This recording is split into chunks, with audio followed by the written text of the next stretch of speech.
Welcome to Chaos and Amazement. We started a few weeks ago our weekly podcast, live broadcast on Social Wellness Facebook page, and it's starting to look like... Yeah, it's not a baby anymore. It's not a baby anymore. They grow up so fast. So it's become a podcast, right? It has become a podcast. Yeah, we are...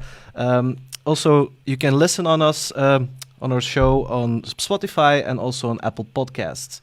So if you come make and watch the show, then you can listen tomorrow on Apple Podcast and Spotify Podcast. If this is all a bit too much, there is still my newsletter, 𝗙𝗿𝗀cie𝗀.substack.com, which is basically the show notes of today's session.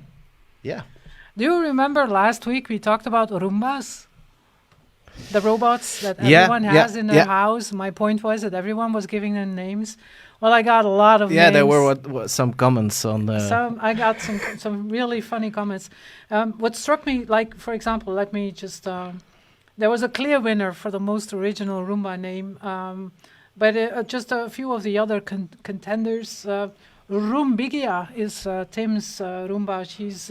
She or he is named after their first cleaning lady who was called 𝗷𝗵𝗵cie. And then most of them are called names like Freddy, Robbie, two Robbies, two Bobs. There's Pumba the Roomba, Rudy, of course, Bertha and Robbie. So this is from Patricia, who appears to have two. Then someone said it's called Pebble because it was the previous version was called Bam Bam. And Bam Bam was the baby of the Flintstones, and the first was called Bam Bam because it just bumped into the furniture a lot. But the overall winner for me in naming their Roomba is PL, and he calls his Roomba 𝗙𝗿𝗀cie𝗺. Wow. Which is only funny if you speak Dutch. Veger is like swiper, but I like it a lot. 𝗙𝗿𝗀𝗀cie𝗺.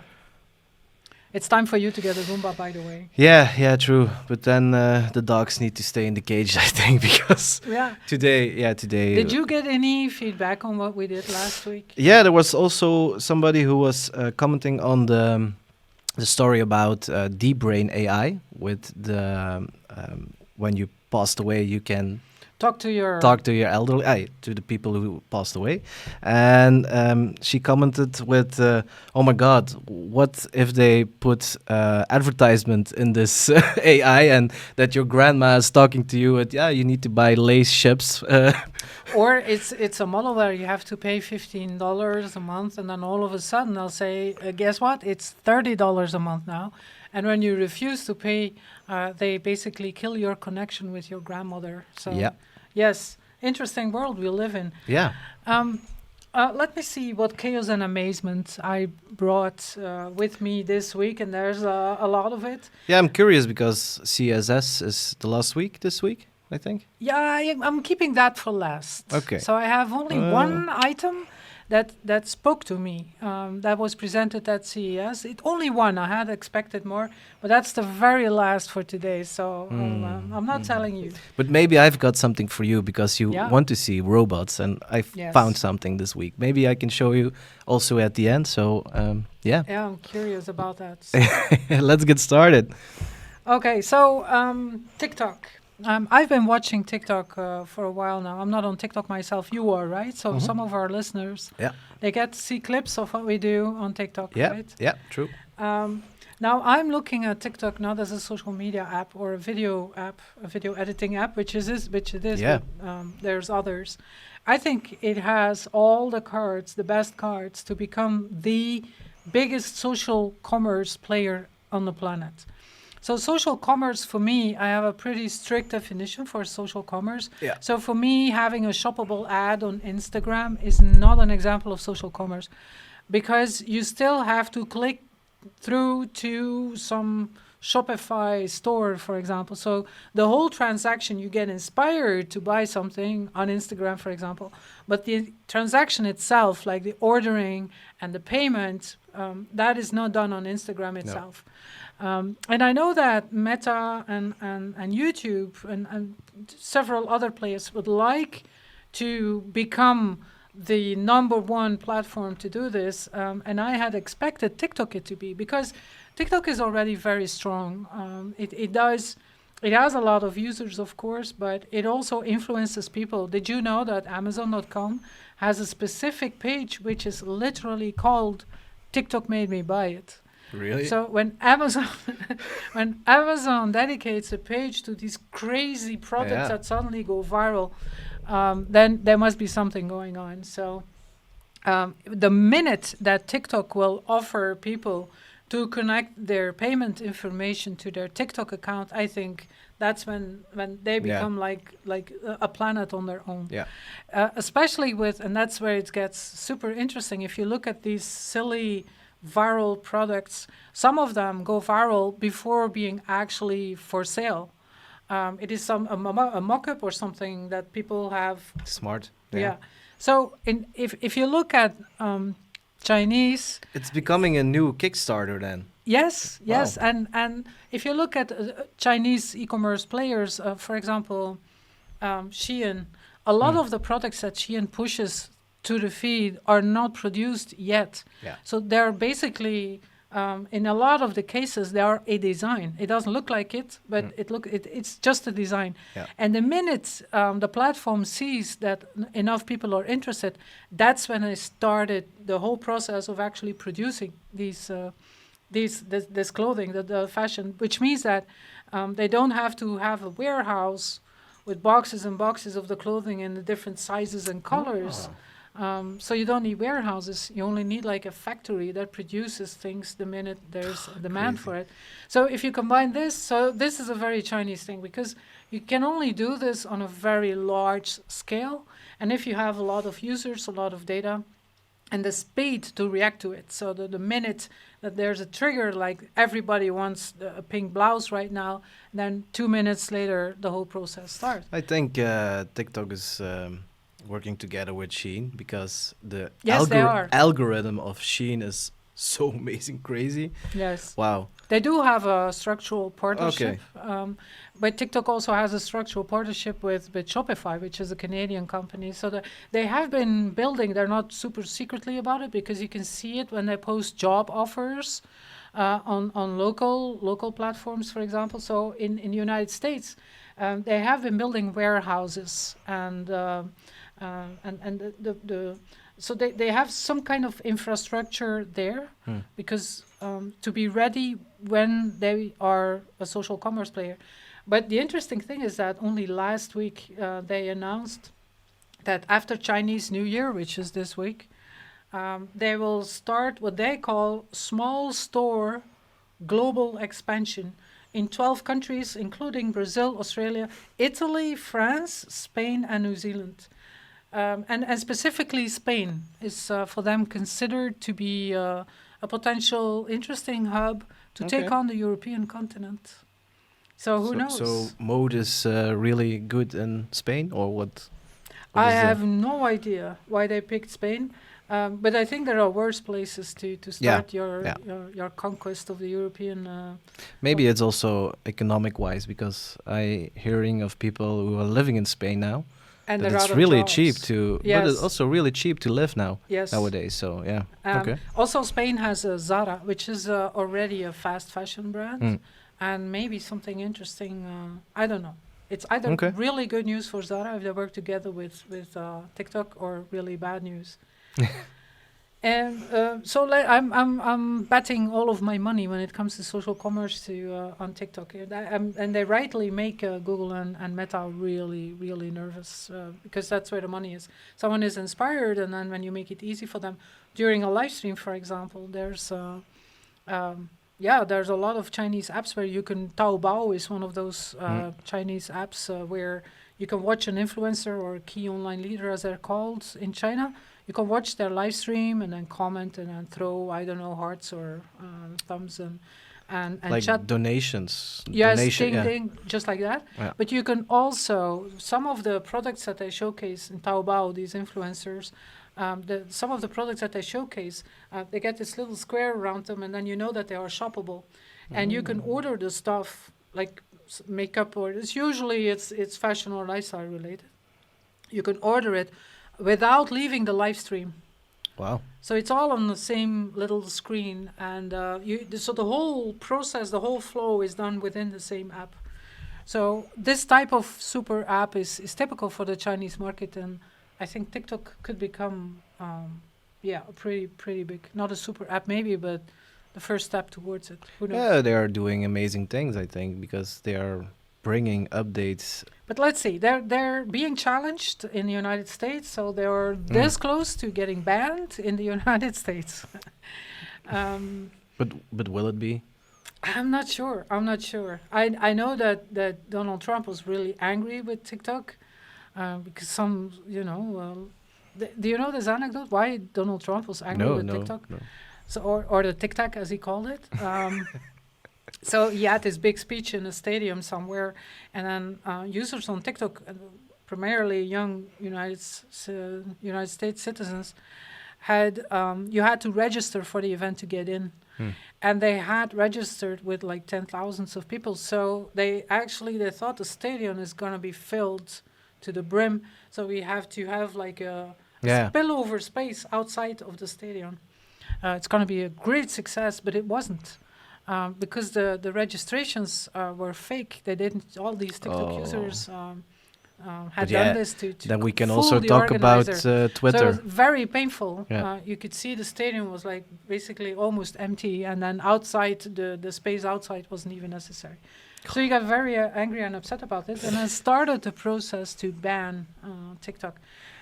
Meanwhile, of course, there are all sorts of legal arguments against TikTok, because privacy-wise, of course, they're not the best, I mean, it's right to challenge TikTok. I mean, what servers are all of these data stored on? Where are they? Are they on the American continent, or are they on the European continent? Because that's really, I mean, the legislation applies to where physically the servers are. Also, TikTok uses your location and doesn't need it. So why would TikTok need your location? And a number of other things, the artificial intelligence, the facial recognition algorithm behind it. So it's rightly so, but it all started with a very angry Donald. We can imagine that their AI is really going through the roof, because if you're using TikTok, it's like the best, second to the best, because YouTube is also good in the SEO, but how TikTok is performing as SEO platform is in itself really crazy. That is wow. Also as a search engine, a lot of people use it as a search engine, which I didn't see that one coming, that people would use TikTok as a search engine.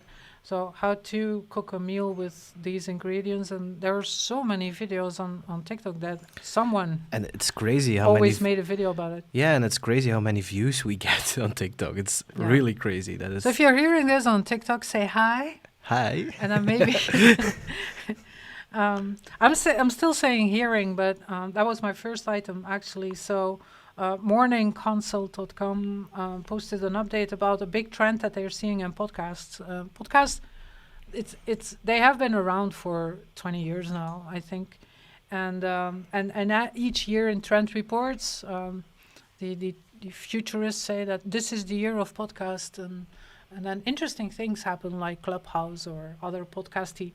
And I see the attraction of podcasts because you can do something else while listening to a podcast.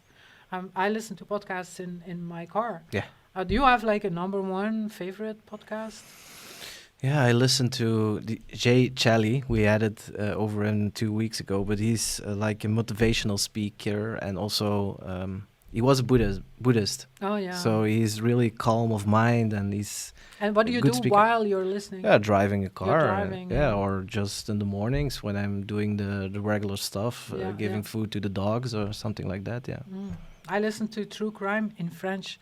So I can now not only insult people in French, but also kill someone in French and get rid of the body.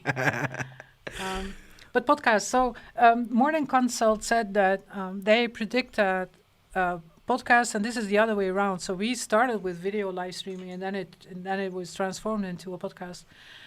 Morning Consult says that there's a big trend that they see that people who love a podcast are really interested in seeing the video of this podcast recording. And that's why I like this format so much. my biggest inspiration for this weird format where we start with a live stream with video and then it transforms into a podcast episode is Twit TV. And they do something similar, and they have been for at least a decade now. So I see it's a lot more work for people who think that you can record a podcast, under your duvet in your bed on your own with a microphone. Because the sound quality is better under a duvet, right? So you cannot do that, obviously, if you're live streaming or if you're recording the video, because then you have to edit the video and the audio afterwards. How much time does it take you to? Around 4 or 5 hours. 4 to 5 hours. Yeah, and I also cut it up in clips, but not the shorts. The shorts is day to day. The really shorts, the vertical shorts for TikTok. But the clips and the fully audio is 4 to 5 hours, and it's done. I'll ask you again in 3 months. Maybe you get so good in it that it takes a lot less time. I'm an illustrator and a Photoshop designer, so this is new for me. Yeah, we're learning. Actually, we're building an airplane on our way down. Yeah. We already mentioned AI, of course, which is one of my main topics, basically. And over the past few weeks, there was a lot of news around how the consequences of training an AI. So if you look at there's a lot of talk and criticism about organizations and private persons like artists that say, hey, that AI stole my style. It stole my style. And it's interesting because this week, when it comes to stock images, you have Getty images and you have Shutterstock. And both of them were on the other side of the fence when it came to there was a big debate on, sometimes I've seen some examples where you could clearly see like the watermark. Yeah, and the signature as well. The watermark or the signature, usually it's in the right bottom corner. Yeah. And sometimes you can easily see that it is the watermark of Getty Images. It's written in this weird alphabet that AI uses that looks a lot like the alphabet when you have to prove that you're not a robot. Yeah. A CAPTCHA test. You know what I'm talking about? Yeah. So really weird. AI is a caveman at this moment. Yes. Or what were we doing when we were proving we were not a robot? Maybe we were teaching it how to write these wobbly letters, but you can still see it's Getty Images. So Getty Images decided to take Stability AI to court over copyright violation. And this is going to be a very difficult debate, because if you look at the result, is not a copy of a Getty Images. No, then I think many artists will be sued as well, because what is unique? Yeah, I mean, you look at the output and that's in the style of a Getty Images. But I think where it went wrong is that a lot of people will still upload Getty Images with the watermark intact. So they upload it without buying a license to use it, and they're too lazy to remove the watermark. And I think, so in this case, it's Stability AI, the ones behind the Stable Diffusion, that they trained their AI basically with public Google images.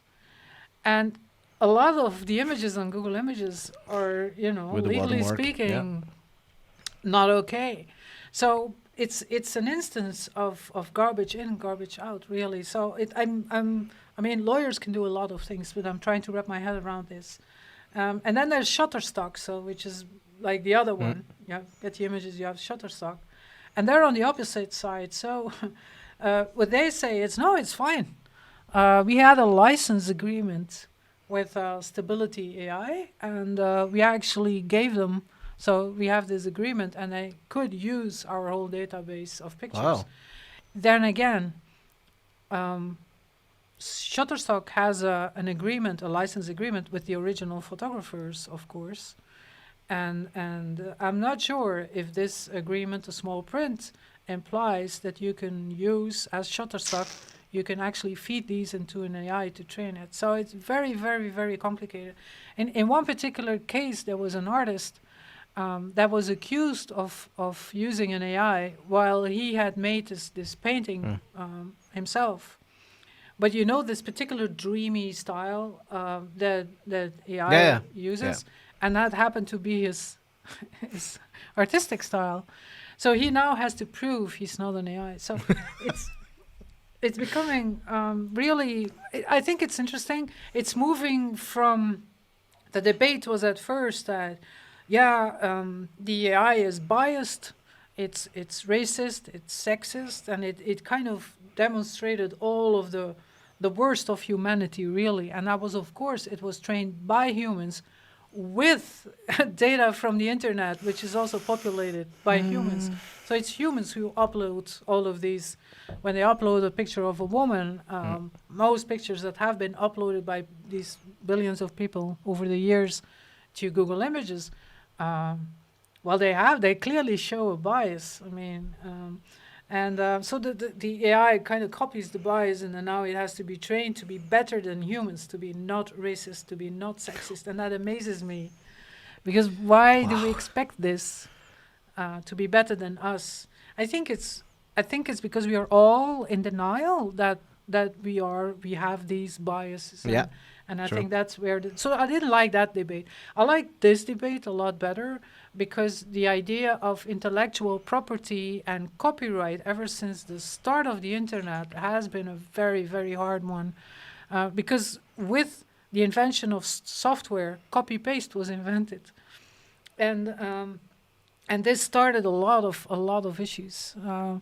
This debate re-emerges now, but now they're pointing at AI and they say, "You stole my style, and I'm going to sue you." And I'm looking forward to the actual case. I saw also an interview with the founder of ChatGPT. If you wondering what is the sound, last week we introduced the charity jar. So every time we mention ChatGPT, Elon Musk, or China, then €1 is in the jar. And at the end of the year, you can choose which charity we're going to donate it to. Yeah, you decide by the end of this year. Okay, but this guy was talking with I think it was on a convention or something like that. And he said people thought it was like the other way around, that first truck drivers, taxi drivers would lose their job on AI. Yeah. And that the creative jobs and the IT jobs would be the last one. They were like the human jobs, yes. Yeah, and it's the other way around at this moment. So it's not completely the other way around, but because everything is working simultaneously now, and cars, we're gonna see in a few years, I think. But this is really proof that AI can change our worlds. It does, yes. And I think in the future, one of the skills that is most in demand is how well you can work with an AI as a companion to create art or whatever, or improve productivity in some process. But I think that's in the skill. Now, the number one skills will always be the soft skills and skills in healthcare. For example, taking care of your grandma, for example. But for example, last week there was a friend of mine who wants a logo, and he wanted a phoenix, and it was a friend job. So I said to him, let's see what AI can make, and I take the contour of the phoenix and made a logo of it. So it was really fast in 3-4 hours. Yes. It was a lot of detail, but in 3-4 hours it was completely done. It's like the AI can make like a rough first version. Yeah. Something that you can show and then work from there. That's how I work. Yeah, I asked, how do you think this is gonna be your logo? Yeah, that is really good for me. So, yeah. Speaking of losing jobs, I think advertising agencies with, the first, if a company announces budget cuts, or internally they say we have to save money because the cost of living is getting higher, and the same goes for companies.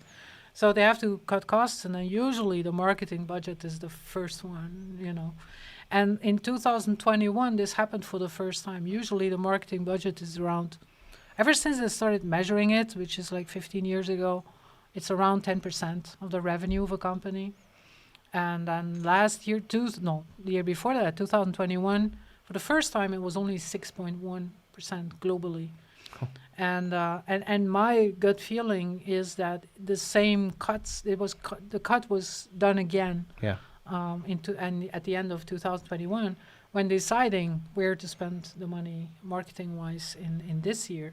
So this is obviously bad news for advertising agencies because they are an external cost that companies have. So what happens is that a lot of businesses will in-house everything that used to be outsourced to advertising agency, like content production, social media management. And this is a big challenge. And then this only one example out of many, because I know that Coca-Cola has been doing it for quite a number of years now. And InBev with their Corona beer brand even does a video production in-house, which I think is the hardest part to do in-house. But now Ikea announced it that they're starting their content factory. And I think a content factory in-house. Yeah, they have a really cool Swedish name for it, but it starts with the first name of the founder of IKEA. What they are doing, of course, when you are IKEA and you in-house all of your content, it will save them a lot of costs at the end of the day in the form of invoicing from advertising agencies. But there are other costs, of course, because when you work at IKEA in the communication or marketing department, for example, this doesn't mean that you can produce video ad campaigns for TikTok, Instagram, and Facebook on your own.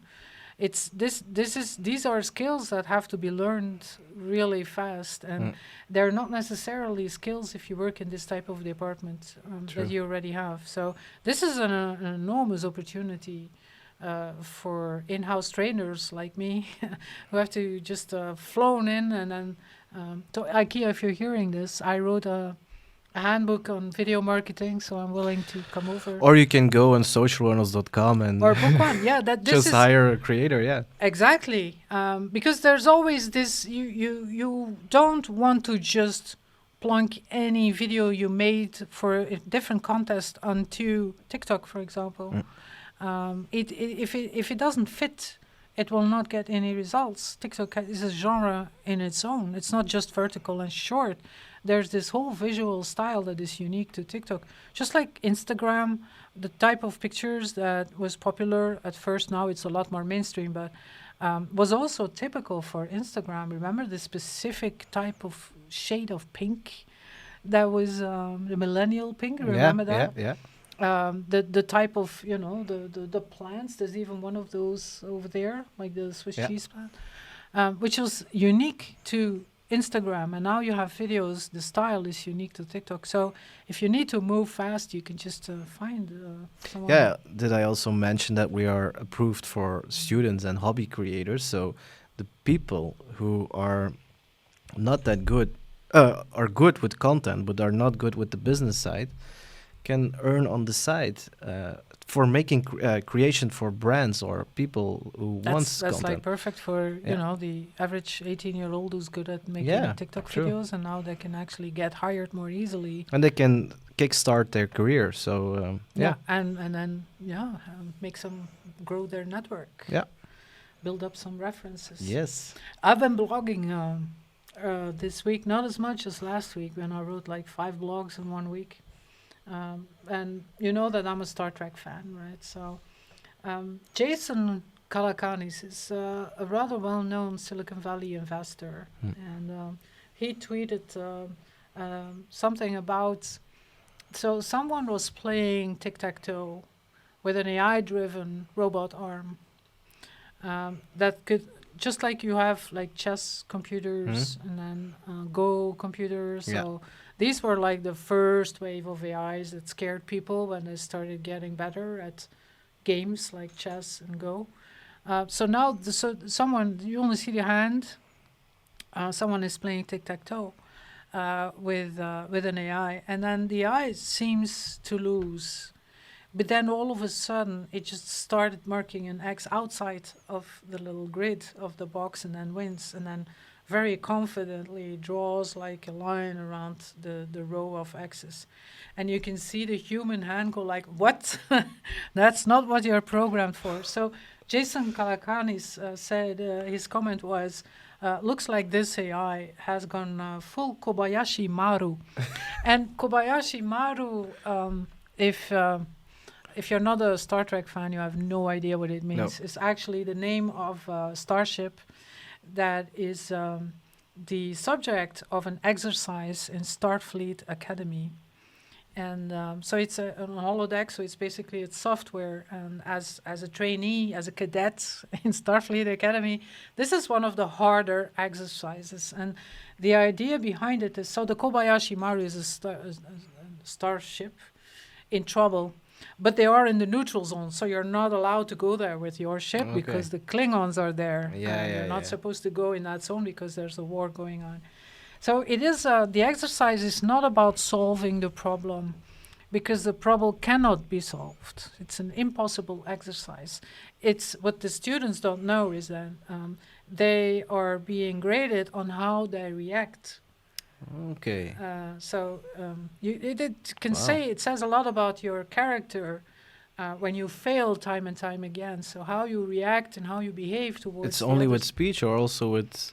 No, it's on a holodeck, right? The exercise is on a holodeck, so there's a full, it's on board of a starship. You're the captain. You get an incoming call from the Kobayashi Maru, a distress call, and then you have to make the decision: do we let them die because it's in the neutral zone, or do we go out? And then the other crew, which are not real, obviously, but the others from the crew will say, "Captain, I have to tell you that if we go over there, we will die."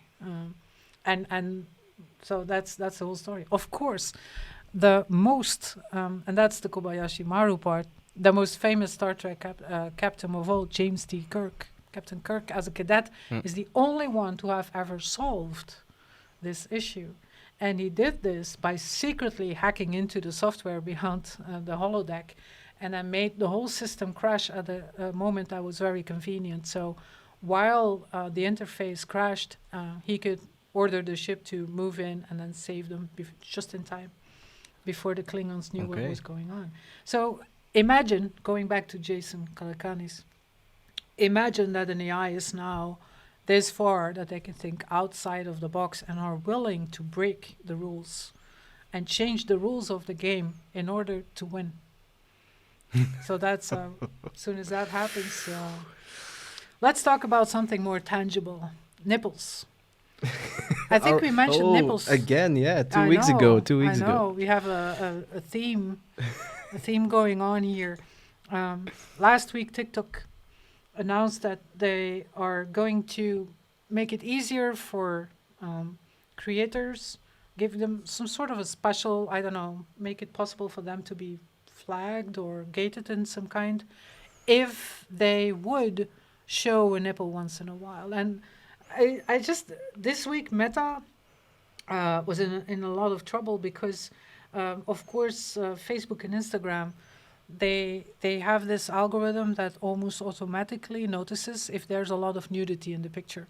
So this has been trained over the years, a form of computer vision, and it's based on skin color and what the percentage of skin color should be. Yeah, we are also investigating in this kind of AI. So that's been around. And then, of course, you have these report this feature where people will report that something is against the rules, and then usually it's either automation that takes over or a human team or both.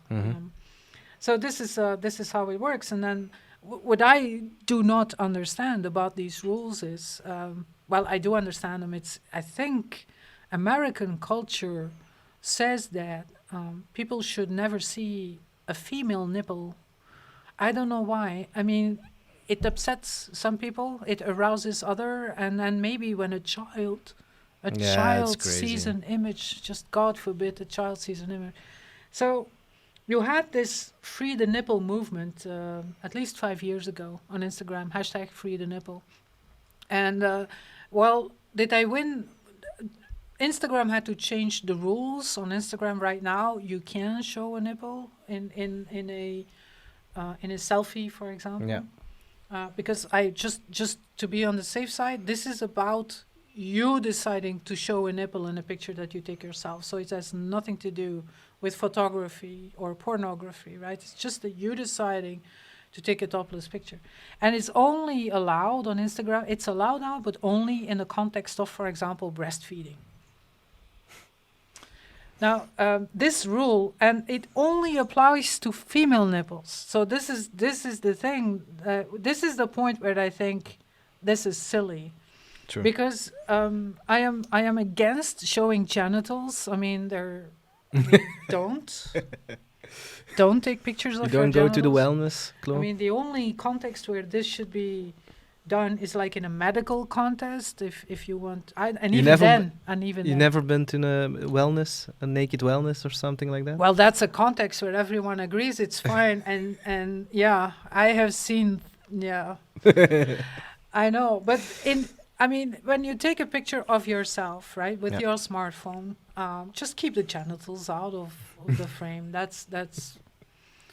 That's my point of view. Let me know what you think, but not but nipples, and only female nipples. And if you just pluck away the hair a little, it's very hard in a close-up to see the difference between a male and a female nipple. And yet it's only female nipples. So Meta got in trouble because some nipples got flagged a while ago. Two users got their nipples flagged on a selfie that they took, but they didn't identify as female. The nipple owners. I think there were two transgender people. In any case, they didn't identify as female, and so they put up a complaint against Meta and said, your rules are female nipples is not a female nipple. I'm allowed to show it. So, and I love this because I think it shows how silly this rule is. I mean, who cares if there's a little bit of breast attached to the nipple or not? I've got also some breasts, so yeah, maybe if you take a picture. It's your nipple. It's not genitals. I draw the line at genitals, right? Yeah. That's the real difference. Nipple. Why wouldn't you be allowed to take a picture of this nipple and upload it? Yeah. Just because some people in Silicon Valley, I mean, in my blog post, so there's the French Revolution. So when you think of the French Revolution and you think of a famous painting depicting the moment that they went like, liberté, fraternité. So this gesture is of a woman on top of, like the barricades. And she's showing her naked breast. So over the centuries, showing the nipple has been seen as a sign of, freedom. It's actually, and that's why it's so ironic. Yeah, but also ironic. The image has been associated with freedom for centuries. And then there are these, I don't know who they are, in Silicon Valley, they're saying, oh, God forbid that a child should see a female. But also is ironic because when you go to San Francisco or something like that, people are wearing no bras, and sometimes you see the nipple through the clothing. So the hero of Free the Nipple is Miley Cyrus. She was there literally in the movement 5 years ago, and only this week she was photographed. I think it was in Paris, I'm not sure, and she was wearing like a black turtleneck, Steve Jobs style. But there was something with the light and the photographer. It was a little cold outside as well, I could see. And she was clear. She knew what she was doing. I mean, you could see through. Yeah. And then I think, you know what you're doing. You decided to do it. Do it. Yeah, but that's the point. In America, you see more girls without a bra. I don't have a problem with it. But here in Belgium, everybody wears a bra. Yes. It's real different. So that's ironic in the USA. Yeah, you can still see what's they going on. They are pointing the fingers at, but it's covered, so it's okay. Yeah. Maybe what you're telling is that their reaction to this, taboo around naked nipples. Anyway, free the nipple. It's your nipple, you decide. Something completely different. So that was news that I didn't see coming. So Wikipedia is working on a complete redesign. Yes. And it didn't call me. Cool. They didn't. So this is the Wikipedia homepage. Is I literally this and the Google homepage. I show as an example whenever I teach about user experience and design. I think personally that when people work on a website is that they overthink the design, and they think that they imagine a user looking at their website and going like, oh, it's so pretty. They don't. They land on your website. They want to do something. Yeah. They came there with a purpose, so you have to make it easy. It's the experience and the call to action, how you And then pushing I show people Google.com and Wikipedia.com and then say, see, you can actually be successful for decades long without having an actual design. But that changed. So they decided to overhaul the design, and it's not really spectacular. It's more, they had an issue with messy code because they built it from the ground up. They didn't use a content management system, so they have this wiki software, which is completely different, works different than a CMS.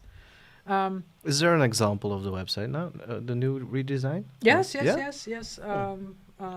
It's in the show notes. If you, I included a. It's don't expect too much of it. It's still white background, and then the focus is on the content, and the font is still could be a little bigger, I think. But the main issue they solved was accessibility. Okay. So because of this legacy code that has been building up for 20 years now, Wikipedia was not always a good student when it came to accessibility for people with, I don't know, who use like screen readers or on mobile. Sometimes they didn't load very fast, so they're trying to, fixing a lot of things in the back end, and then they have to change the interface. But it's still very basic, very minimalistic, and it hasn't changed into that's the one I'm talking about. I'm not sure that thing on the left. Is this also in the design? Yeah, that's what I'm wondering. I'm only noticing it right, and I have no idea what that thing on the left is. And the blue bar on the right, what that's doing. Oh my God. Yes. You as a designer, do you have many feelings when you see this? You have many feelings? My OCD is working now. Well, I don't know. Why would they put this thing on the left? So the bracket... Yeah, it's like a pop-up. This is the story of the octopus. Okay, I'm closing my mouth. I was gaping. Sorry. Oh. Yeah. Well. Not beautiful. Oh, we still have 50 minutes, so that's perfect for what happened in Las Vegas last week. Maybe I was expecting too much of CES Vegas, so in a year. Maybe we should plan on going there and do our own homework. I don't know. But one gadget. So last week we talked about John Deere. I really searched for it, and so I came up with one device that impressed me, and it was by Withings. Withings. So I have the scales. Do you have the scales as well? I like them. They're subtle, and they don't. I'm the way ever since the pandemic. I had expected the scale to go like, what? and only display things in like all caps and bold and have like the number flicker. But it's sleek. I like the design. It connects really well. It works really well with apps. So this is Withings. Now Withings presented the U-Scan. So that's the letter U-Scan. Which is a P sensor, which you hang inside your toilet bowl.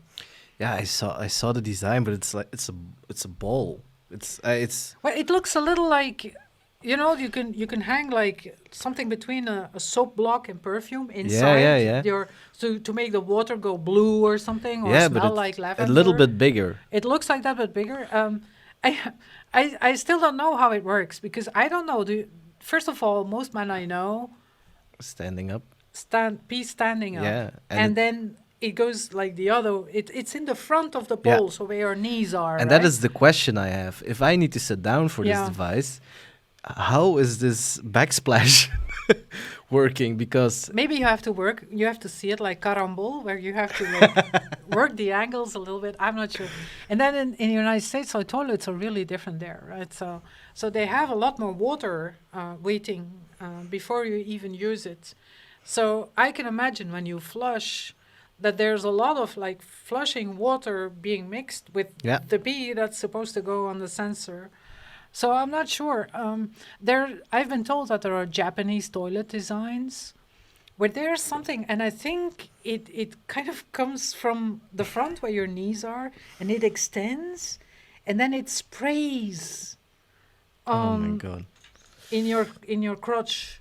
I think it's an actual Japanese toilet that does this, and to clean the genitals, right? After doing a thing. So maybe they're working on something that goes like where you have to say a magic word, something like, not okay Google, right? Not okay Google, not hey Siri, something like, wee. And then there's this little robot arm that goes, and then you have to wee on the sensor.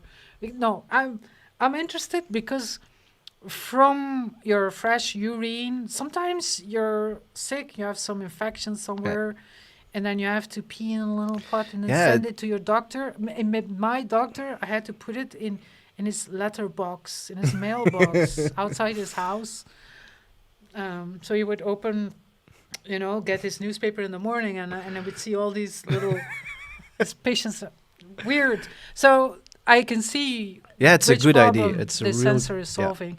I'm just not too sure how the pee gets from being, from the middle of the bowl to the front. Yeah, and sensors. This is a device with a sensor, but I also saw on CES a toilet who has the same thing, but then with like a strip, like the pH control. Oh, and, yeah.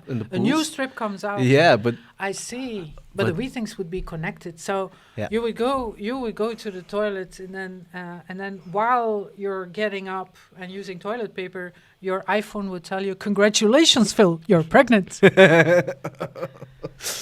It's connected. Okay. It will send it analyzes your urine samples and sends the results to your phone via Wi-Fi. Yeah, but the apps are really good, so I can imagine that this will be a nice tool to have, because you have a database of your health, and it's non-invasive. I mean, you don't have needles in your body to get blood or other fluids. Yeah, and they see a lot in your pee. They can. Yes, there's a lot of your health. Now let's. We've been serious for long enough talking about tech. I had a lot of fun with a website called Supermeme. So the URL is Supermeme.ai.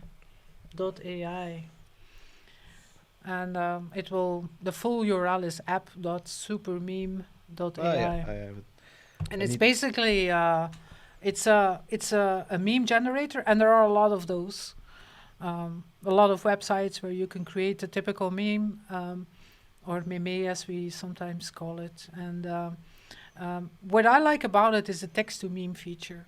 So what you can type in something about how you feel, because sometimes a meme expresses, like an emoji sometimes too, but a meme even more expresses how frustrated you exactly are with a very specific situation. So if you type in something like your feelings about the Wikipedia page, for example, your real feelings, Phil, Wikipedia. So and add what are you feeling right now?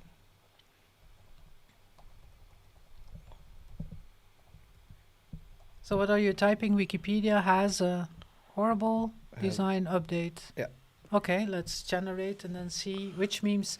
And then based on the emotion and on the topic, it will search one of those well-known memes. And then so we have the little engine that could, and then it will also come up with, so the little engine that could says, so bad that you can't even, it's just not bad. We have the Captain Jean-Luc Picard facepalm.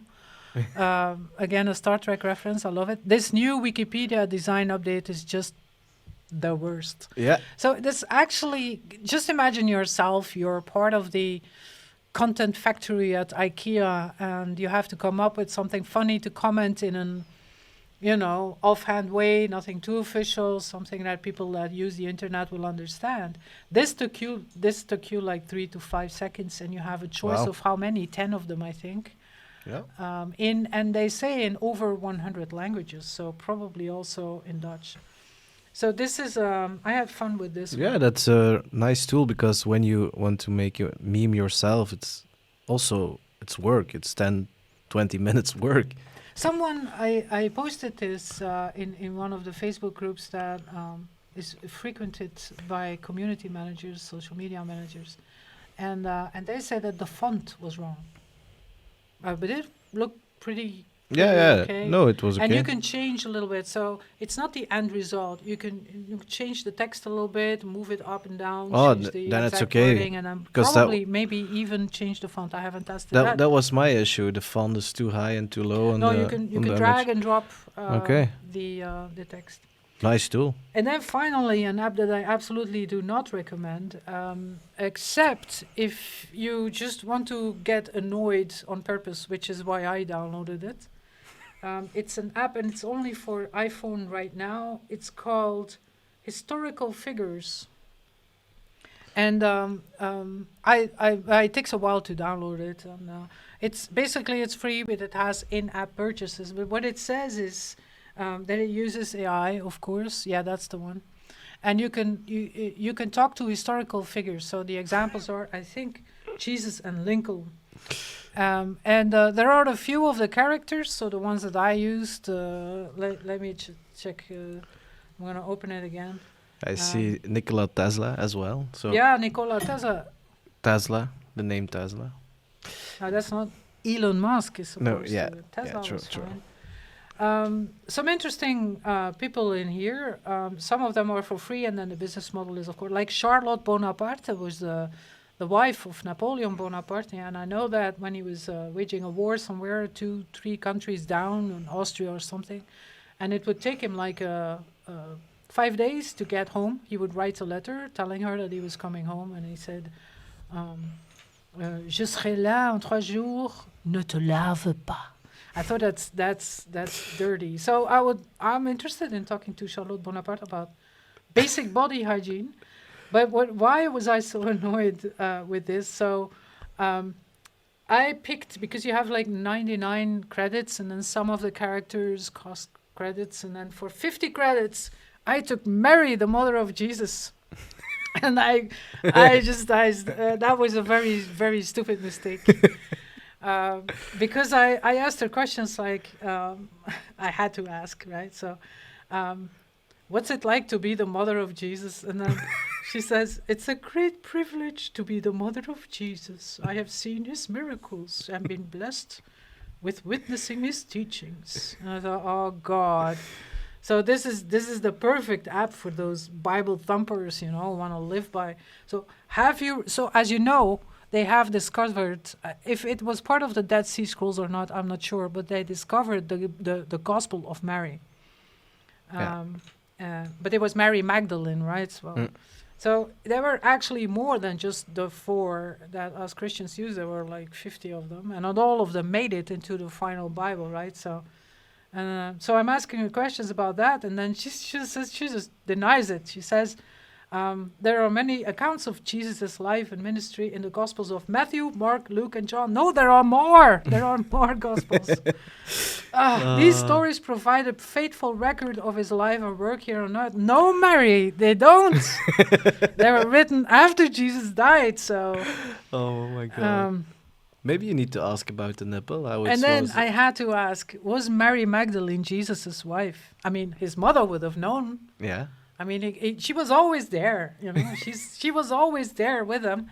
And there's somewhere in the Bible where I'm getting all worked up, but this is important.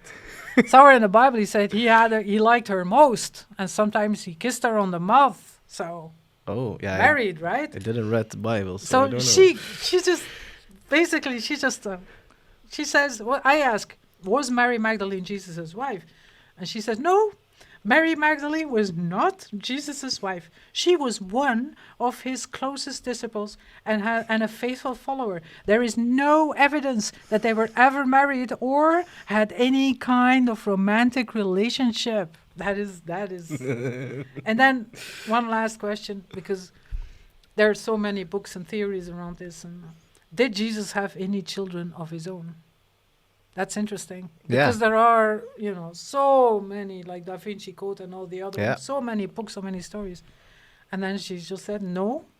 Instead of saying like a decent AI would do, there are several theories about, no, she said, no, Jesus did not have any children of his own. He remained unmarried and had no biological children. And I'm not too sure about that, Mariah. But how does this work? Is the Bible uploaded in the AI, or what? I think you can, if you look at the other examples, so for the biblical figures, because Jesus is in there too, right? And it fascinates me. It's chaos. It's chaos because on the one hand, you can ask Jesus things like, is it bad to be gay? And then I think, oh boy, just, wow. I'm just going to ask Mary right now. Is it bad to be gay? And then see what she says. And she's thinking. I always think like when you see these little dots dancing or the cursor blinking. Someone had expected this type of questions. That is a difficult question to answer, as it depends on one's personal beliefs and religious views. Yeah, she's like the top 10 people who are super religious about this. I believe that we should always be respectful of others and treat them with love, regardless of their sexual orientation. Bless you, Mary. They're probably trained on books about the topic, a biography, for example, of this person, and then of course a lot of these persons have done interviews, so you can kind of teach an AI how to mimic the style of someone. This is one thing I'm looking forward to, like the meta advertisement is where you can talk with Plato, for example. Well, I think he's in there too, I think. And yeah, but the seeing him and talking with his tone of voice, we don't know about it, but we can learn about it in the books. So yeah, but I also got one thing for you, because you love one last thing, one more thing. You love robots. So I do. Boston Dynamics brought an update to their Atlas, and Atlas gets a grip. I'm gonna show you. So there's a construction worker, and he needs his tools. He looks like one of the YMCA. Yeah, true. So he asked Atlas to pick up the tools, but Atlas can't. Atlas looks a little clueless, So it's just, these are the robots with legs, and they're famous for being able to dance, for example. Yeah. He also make jumps now, so. And this one is now improvising. Yeah. I like his gait. He's like, So he picks up the tools and will walk over the plank that he puts on, and flawless. Then one jump more, yes, and then he throws over. Yeah, that's unexpected. Yeah, but this one thing, this must be choreographed, because that's how they're trained. So there's a human being who does all of these movements, and then it's a scenario that they can follow. However, these robots have sensors and cameras, and if you would go and block this robot of doing what he has to do, he will react to it and try to get around you. Okay. So it's not an automaton. It's not something that you can wind up like, and then it does this little trick. But this is clearly, they had some athlete like the ones who do. Can you imagine if you're not expecting this and wham, the tools are coming to your head? It was so they're getting less and less noisy. These because the first ones were really like woo, and they made a lot of noise. So they're still improving, and I still think robots shouldn't have legs, 2 legs, and it's not the best way to move around. To be honest, I think 4 legs. No, it's also wheels. Really difficult to develop. Yeah, I heard so, because we have like the The balance is the an balance issue. and yeah. But I liked the way it walked. It had a little spring in its step. Yeah. Yeah, it was like Yes, yes. Saturday night. Well, today is Friday night. Maybe it's Saturday when you're listening or watching. Yeah. Thank you for being here. If you're seeing this, it means that you stayed until the very last. Yeah, and it has to be said because 𝗏 is driving 1 hour, no, 90 minutes. Today was 90 minutes because it was snowing. Yeah. But worth it, Phil. Yeah. Worth it. Nice. So next week, same time, 5 o'clock CET, on your favorite streaming platform. We'll be back with more chaos and amazement. Thank you very much. Bye-bye. Love you.